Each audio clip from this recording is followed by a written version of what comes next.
Greetings and welcome to Connecting the Dots video series.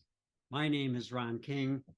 This is video 1 of 2 where I discuss the book Range, Why Generalists Triumph in a Specialized World by David Epstein.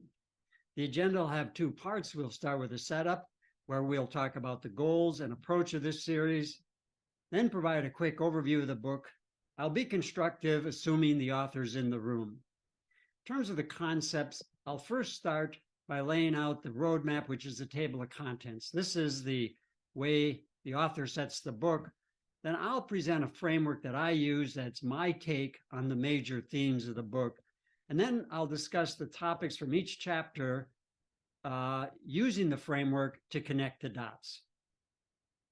The goals of this series is to help lifelong learners invest a little bit more to understand the concepts raised by the book, whet your appetite, and maybe decide if you want to explore more.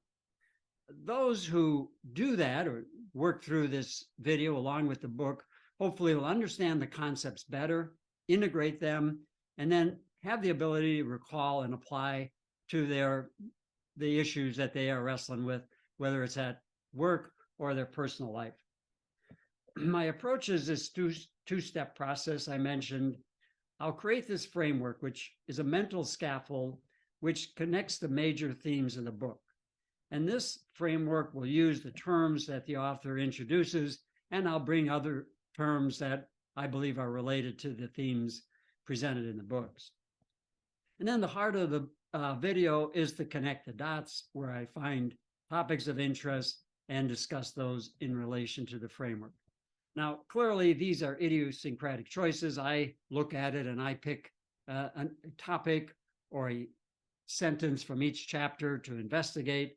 Certainly, it's my choice, but I do believe the concepts that I focus on are foundational to the central themes that the author is trying to present. In some cases, I go outside the book to bring in ideas that I think supplement what the author is saying. So what's fundamental to this book? What does the author want us to think about changing? And that's this dichotomy between, do we specialize, do we get in a lane and stay, or do we experiment, where we try different things, explore them, maybe pivot, really get a scientific perspective on the choices that we might pursue. And then related to the specialization, generalized approach, can we learn something more about who we want to become? And he calls this match quality, that we match who we are with what we do. So this will be a theme that he develops later in the book. Point of view, the author clearly would like you to develop a mindset for experimentation, again, develop a range. And this is across domains, whether it's sports, creative arts, business, scientific discoveries. So across all domains and time span, whether you're a young person or if you are going through your career midterm or even more advanced age. Target market, he writes for what I would say are data-driven people. So each chapter, he introduces a story about a person who has achieved some notoriety. Then he backs in to the life story of that person. But then he supports the concepts with data-driven research. And I would say his North Star is that he is comprehensive in his analysis. And his vibe is definitely didactic. He has a teacher mentality. So when you read this, clearly that he wants to persuade you in a very thoughtful, scientific way to his point of view. Here is the table of contents. I looked at the 2019 edition, 353 pages. The introduction compares Roger Federer with Tiger Woods, and he uses this as sort of a recurring theme throughout, Tiger being the specialist, Roger being the generalist, and he builds through all these chapters till he gets to the real reinforced recommendation that one should expand your range. And we'll go through each of these chapters in turn and tie it back to our framework. We'll do the first 5 chapters along with the introduction in video 1, and the remaining chapters in video 2 of this series. So let's start with the framework, which is really fundamental to our connecting the dots. We start with the goals, and the goals are at some point in the future, and the author, David Epstein, doesn't really say we should think about our goals. He gives that as a taken, that we all have goals, whether a business goal or a career goal or an educational goal. But his focus primarily is on elite status, whether it's elite athletes, creative persons, scientists. So the expectation is that you're pursuing some level of elite status, although the concepts he provides, I think, are general and applies to those of us who maybe have more modest expectations. And if we go back in time, we have this choice. And the choice is, do we specialize where we get in a lane and stay in that lane as we pursue this elite status? Or do we experiment where we do various things and we may put them on pause and pivot? So this is the kind of binary choice, but of course there are many intermediaries here. Indeed, we can experiment on maybe our career and specialize on our creative arts. So he gives this binary choice, but we use this as a way to look at the two extremes.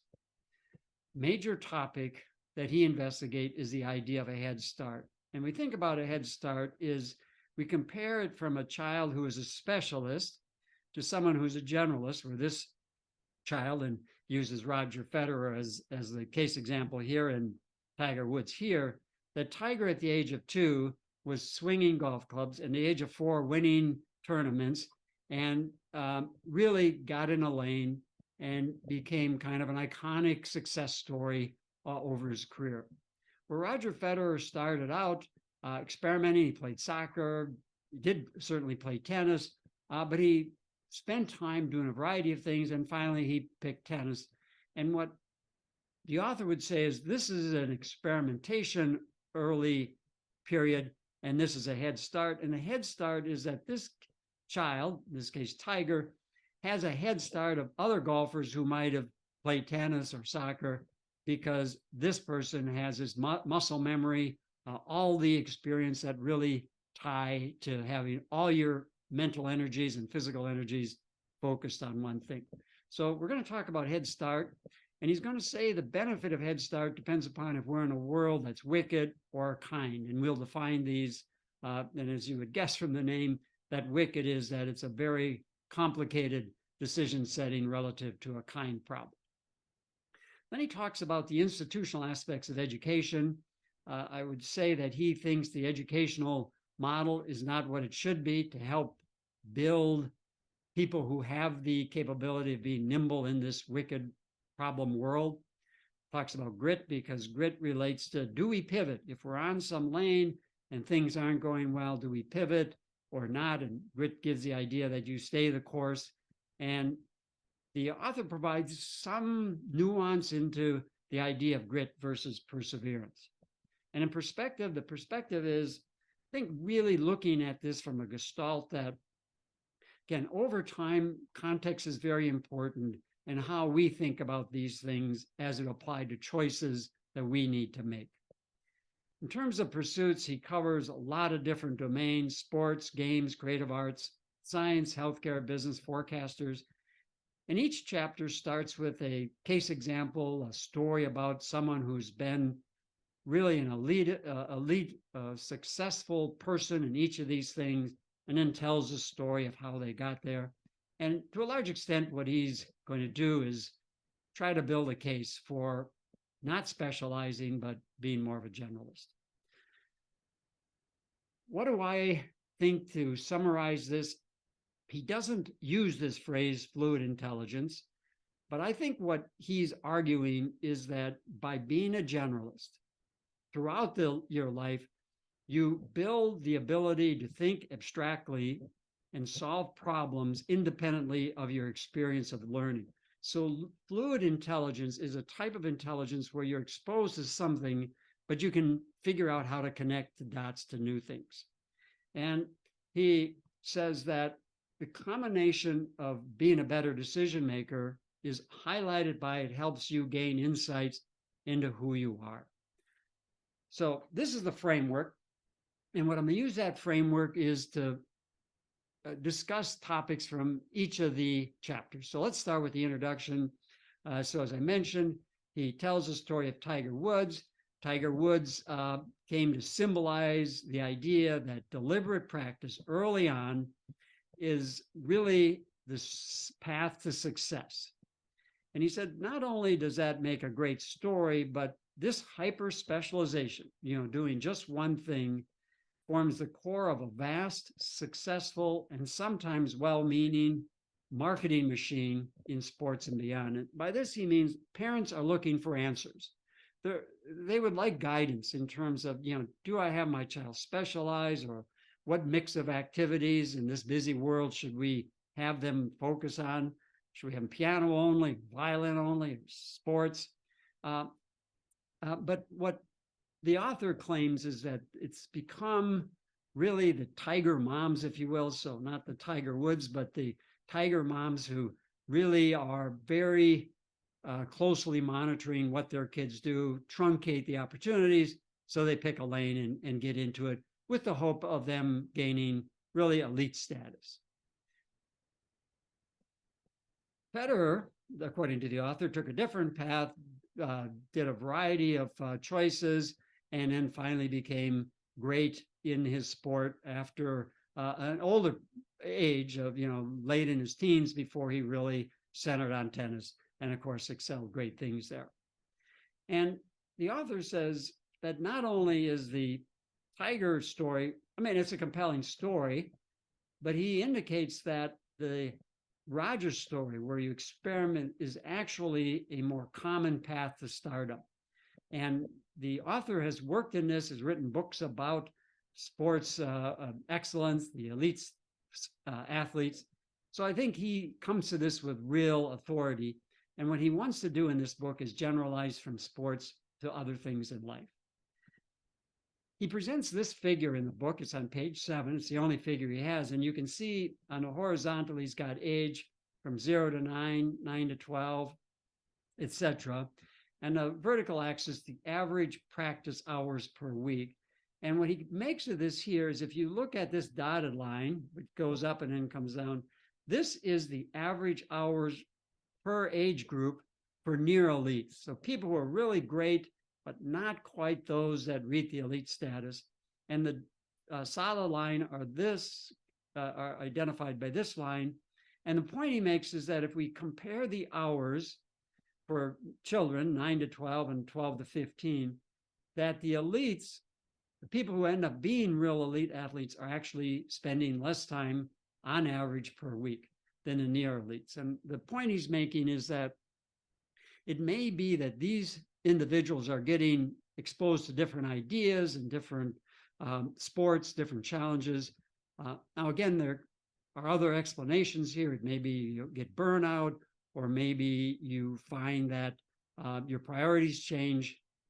But this is a graph that does tell a story that the real elites that go on to greatness don't necessarily spend as much time as youths in developing deliberate specialized skills. So let's go to chapter 1, the cult of the Head Start. And again, the Head Start is something he's talked about a great deal. And he says that the Head Start might benefit in kind learning environments. So this is the world here with the kind of problems. And problems that are kind have patterns that repeat over and over. Feedback is extremely accurate and usually very rapid. And he talks about golf, chess, and poker. And, one can easily think of other examples, but these are the examples that he uses. Then he contrasts the kind of problems with the wicked learning. Again, there's probably a continuum here.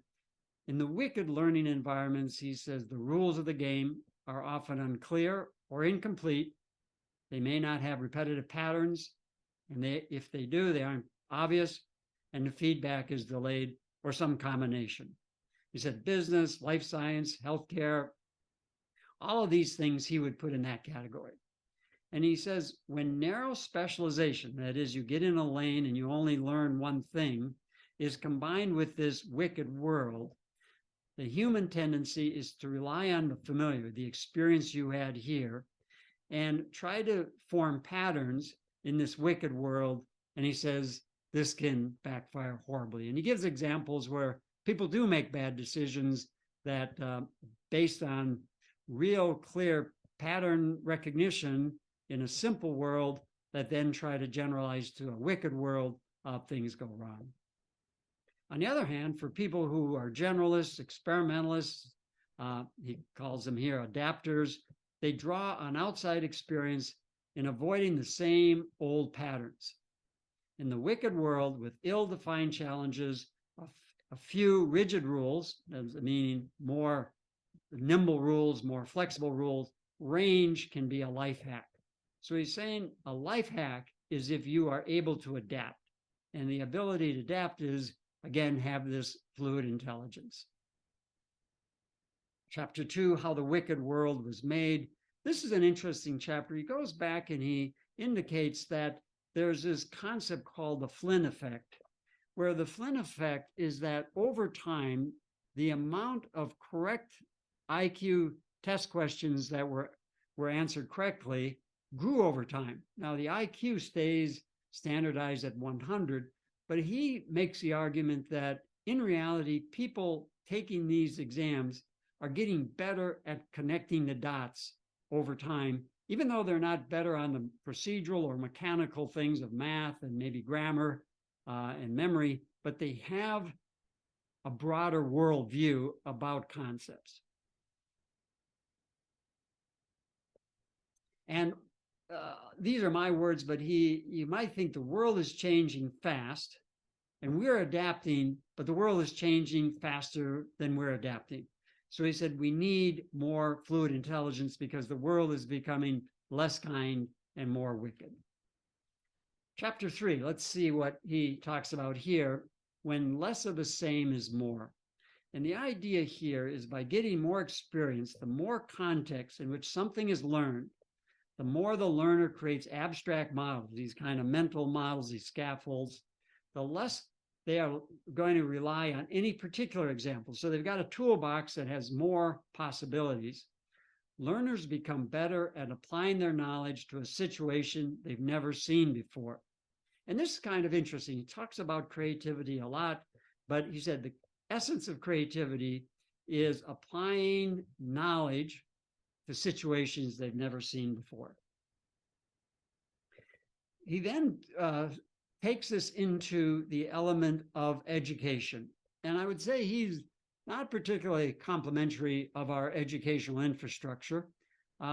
Basically, he said most faculty, most teachers want this before our eyes progress, which means as a student is learning, you want them to feel like they're really getting it, that they're making progress. You want to encourage them. But that before your eyes progress reinforce this idea of teaching in a way that's more superficial, more cosmetic. And he makes the claim that learning deeply means learning slowly. And we see the name of the chapter here is Learning Fast and Slow, which is takeoff of Danny Kahneman's book. But he said the cult of the Head Start fails the learner it seeks to serve. That if you start as a specialist and you feel like you're learning something, but it may be cosmetic or not deep learning, so you feel that this before your eyes progress suggests you're going fast, but he's saying this isn't taking you where you want to go. You want learning that's deep. And again, he comes back to this wicked world. He said, to understand this wicked world, you need desirable difficulties in the learning. And he identifies two elements, testing and spacing. And testing is where you quiz yourself. You design quizzes to force you to recall. And spacing means study something, take some time off, do things in between, and then study again. And he said these research shows that by using testing and spacing, the knowledge sticks, that it's more durable. You can recall, you have that information at hand when you need it. And a second part of desirable difficulties beyond testing and spacing are making connections and interleaving.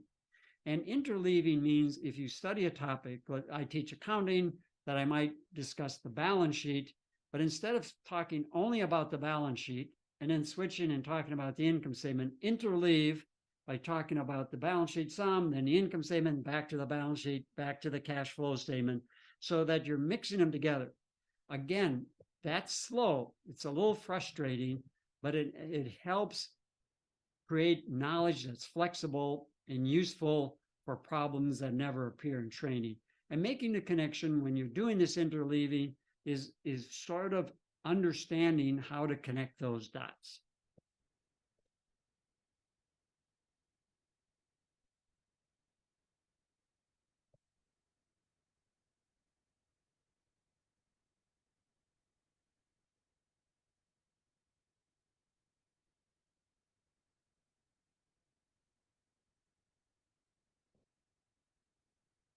Thinking outside experience. This is chapter 5. And here we talk about the head start along with the perspective.